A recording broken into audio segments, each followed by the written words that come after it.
خاندان میں پیدا ہوتا ہے وہ جنت میں نہیں جائے گا، لیکن اللہ تعالیٰ یہ فرماتے ہیں کہ ہر انسان کو سورہ فصلت میں سورہ نمبر 41 آیت نمبر 53 اللہ تعالیٰ فرماتے سنوریم آیاتنا فی الآفاق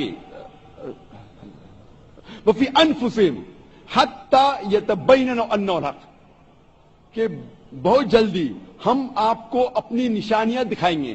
اللہ تعالیٰ فرما رہے انسانوں سے کہ جلد ہم آپ کو ہماری نشانیاں دکھائیں گے ہورائزنز میں، تاکہ آپ پہ واضح ہو جائے کیا حق ہے، کیا اللہ ایک ہے، اللہ کے علاوہ کوئی معبود نہیں ہے۔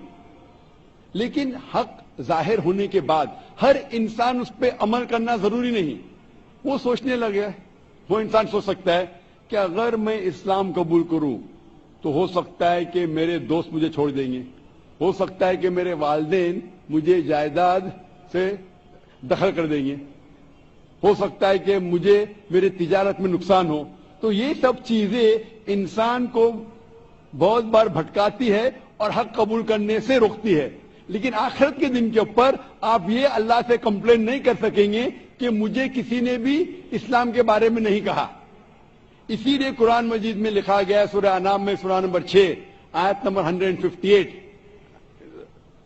کہ اس دن، آخرت کے دن، اگر آپ کہیں گے کہ میرے والدین بت پرست تھے، مورتی پوجا کرتے تھے، اسی لیے میں کر رہا ہوں، تو اللہ تعالیٰ فرمائے گا یہ بہانہ نہیں چلے گا، کیونکہ اللہ تعالیٰ خود ہر انسان کے دل میں واضح کر دیتا ہے حق کیا ہے، اور واضح کرنے کے بعد آپ کے پاس کوئی شکایت کا موقع نہیں رہے گا۔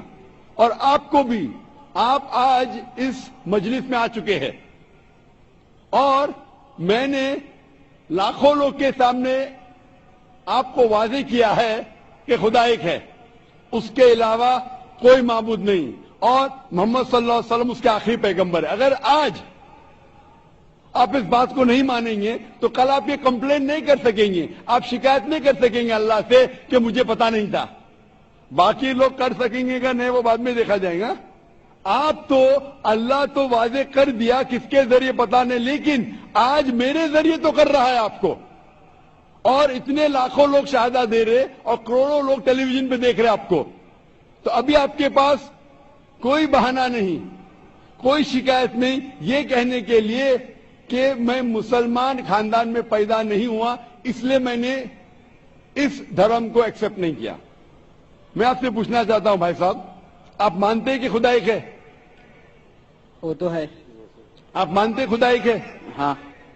آپ مانتے ہیں کہ بت پرستی غلط ہے؟ پر کون سا خدا ہے وہ پتا نہیں۔ نہیں، مورتی پوجا صحیح ہے کیا غلط ہے آپ کے حساب سے؟ اب جب میں ہندو دھرم میں پیدا ہوا تو پھر میرے حساب سے صحیح ہو سکتا۔ آپ کہتے ہیں کہ ہندو دھرم کے مطابق مورتی پوجا صحیح ہے۔ میں آپ کو آپ کے ہندو دھرم کی کتابوں کا حوالہ دیتا ہوں، مذہبی کتابوں کا۔ اگر آپ پڑھیں گے چھندوگیا اپنشد چیپٹر نمبر 6 ادھیے نمبر 2 منترا نمبر 1، ایکم ایودتیم، ایشور خدا بھگوان ایک ہے، دوسرا نہیں ہے، لکھا ہے سویتا سوتر اپنشد میں ادھیے نمبر 6 شلوک نمبر 9 میں، ناچسیہ کسج جنیتا نہ کدیپا، اس ایشور کے کوئی والدین نہیں، اس ایشور کا کوئی رب نہیں۔ مطلب ایشور کا، بھگوان کا کوئی والد نہیں، کوئی والدہ نہیں، اس کے اوپر کوئی نہیں۔ اور صاف طور پہ لکھا گیا ہے سویتا سوتر اپنشد میں ادھیے نمبر 4 منترا نمبر 19 میں، نہ تسیہ پرتیما استی، اس ایشور کی، اس بھگوان کی، اس اللہ کی کوئی پرتیما نہیں، کوئی عکس نہیں۔ عکس، پرتیما جو سنسکرت لفظ ہے اس کے معنی ہے عکس۔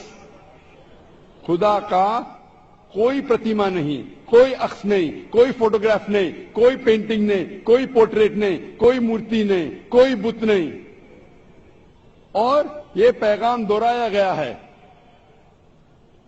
یجروید میں ادھیے نمبر 32 منترا نمبر 3 میں، جس میں لکھا ہے نہ تسیہ پرتیما استی، उस ईश्वर, उस भगवान, उस अल्लाह की कोई प्रतिमा नहीं, कोई अक्स नहीं, कोई पिक्चर नहीं, कोई पेंटिंग नहीं, कोई पोर्ट्रेट नहीं, कोई बुत नहीं, कोई मूर्ति नहीं।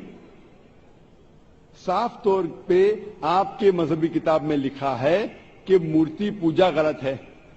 और हिंदुइज्म का ब्रह्मा सूत्र है, एकम ब्राह्म देवता नास्ते नैना नास्ते किंचन।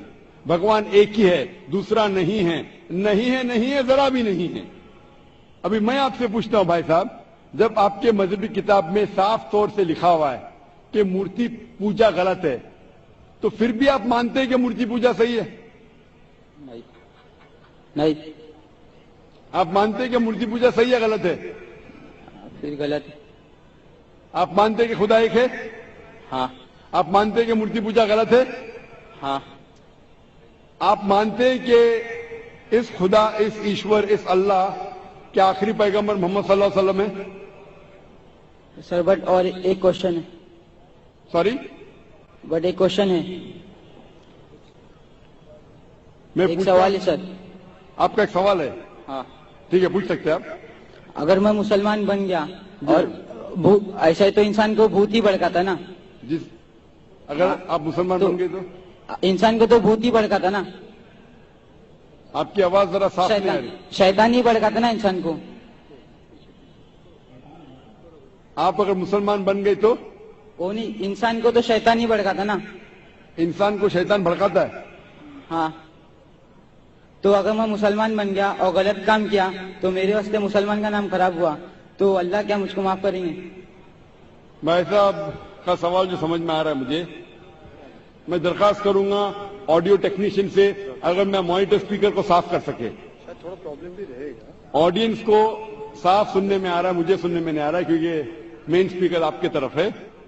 तो मैं रिक्वेस्ट करूंगा ऑडियो टेक्नीशियन से कि अगर जो मॉनिटर स्पीकर है उसे साफ करे। भाई साहब का सवाल है, क्या इंसान को अक्सर शैतान भड़काता है? अगर मैं मुसलमान बन गया और शैतान मुझे भड़काया और मैं गलत काम किया तो क्या अल्लाह ताला मुझे माफ करेगा? भाई साहब का अच्छा सवाल है कि अगर वो इस्लाम कबूल किया और शैतान ने भड़काया, उसने गलत काम किया, तो क्या अल्लाह माफ करेगा? दो चीजें हैं। एक इंसान है जो इस्लाम कबूल ही नहीं करता है। जो इंसान इस्लाम कबूल ही नहीं करता है, नहीं मानता है कि खुदा एक है, बुत परस्ती करता है, अल्लाह के आखिरी पैगंबर मोहम्मद सल्लल्लाहु अलैहि वसल्लम नहीं मानता है, उसके लिए 100% वो जन्नत में नहीं जा सकता है। 100%, क्योंकि वो ईश्वर के अलावा दूसरे की इसकी इबादत करता है। दूसरी तरफ एक इंसान है जो मानता है कि एक अल्लाह है, मानता है कि मूर्ति पूजा गलत है, मानता है कि मोहम्मद सल्लल्लाहु अलैहि वसल्लम आखिरी पैगंबर है, और गलत काम करता है। हो सकता है कि झूठ बोलता है, हो सकता है कि चोरी करा, हो सकता है वो शराब पी रहा है, ये गलत है, हराम है। लेकिन फिर भी अगर वो बुत परस्ती नहीं करता है, अल्लाह ताला फरमाते सूरह निसा में सूरह नंबर 4 आयत नंबर 48 में, और सूरह निसा सूरह नंबर 4 आयत नंबर 116 में कि अल्लाह अगर चाहे तो आपके कोई भी गुनाह को माफ कर सकता है, लेकिन शिर्क को कभी नहीं माफ करेंगे। तो शिर्क के अलावा, बुत परस्ती के अलावा, मूर्ति पूजा के अलावा अगर आप दूसरे गुनाह करेंगे तो अल्लाह ताला माफ कर सकता है, आपके फिर भी चांसेस है कि आप जन्नत में जा सकते हैं। लेकिन अगर बुत परस्ती करते हुए आप मरेंगे तो आपको जन्नत में जाने के कोई भी चांस नहीं है।